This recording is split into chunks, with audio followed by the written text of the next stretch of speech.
महसूल आणि नगरविकास या विभागांवर मी बोलेन।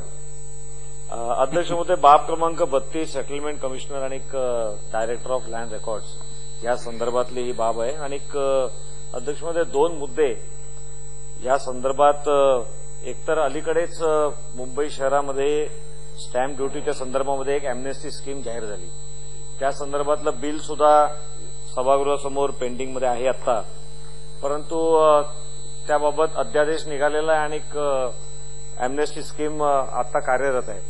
फक्त अध्यक्ष महोदय, या संपूर्ण बिल वाचताना किंवा अध्यादेश वाचताना त्यामध्ये कुठेही कमर्शियलला स्ट्रक्चर्सना हे लागू नाही अशा पद्धतीचं त्याच्यामध्ये कुठेही उल्लेख नाहीये, परंतु हे इम्प्लिमेंट करत असताना अधिकारी मात्र केवळ रेसिडेंट्ससाठी ही अॅम्नेस्टी स्कीम लागू करत आहेत। आजच्या तारखेला मुंबईमध्ये जास्त करून अॅम्नेस्टी स्कीमचा लाभ यासाठी घेतला जातो की ज्या ठिकाणी कन्व्हेन्स झालेलं नाही आणि डीम्ड कन्व्हेन्स करायचं असेल तर सर्व फ्लॅट्सची स्टॅम्प ड्युटी भरलेली असली पाहिजे।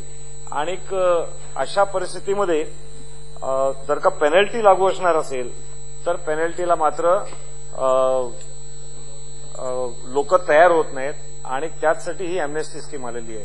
परंतु जर का एखाद्या बिल्डिंगमध्ये 25 टेनामेंट्स आहेत, त्यातली 2 कमर्शियल असतील आणि कमर्शियलची मंडळी पेनल्टी भरायला तयार नसतील तर पुन्हा एकदा त्या इमारतीचं डीम कन्व्हेन्स होण्यामध्ये अडचणी येत आहेत।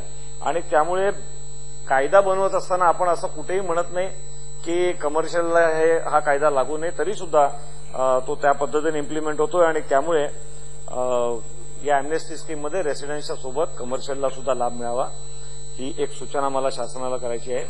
दुसरं अध्यक्ष महोदय, कलेक्टर लँडवरच्या ज्या प्लॉट्स आहेत ज्याच्यावर जुन्या सोसायटीज आहेत ते लँड फ्री होल्ड करण्यासंदर्भातला निर्णय अत्यंत महत्वाचा निर्णय शासनाने घेतला, मी त्याबद्दल सरकारचे मनपूर्वक आभार मानतो।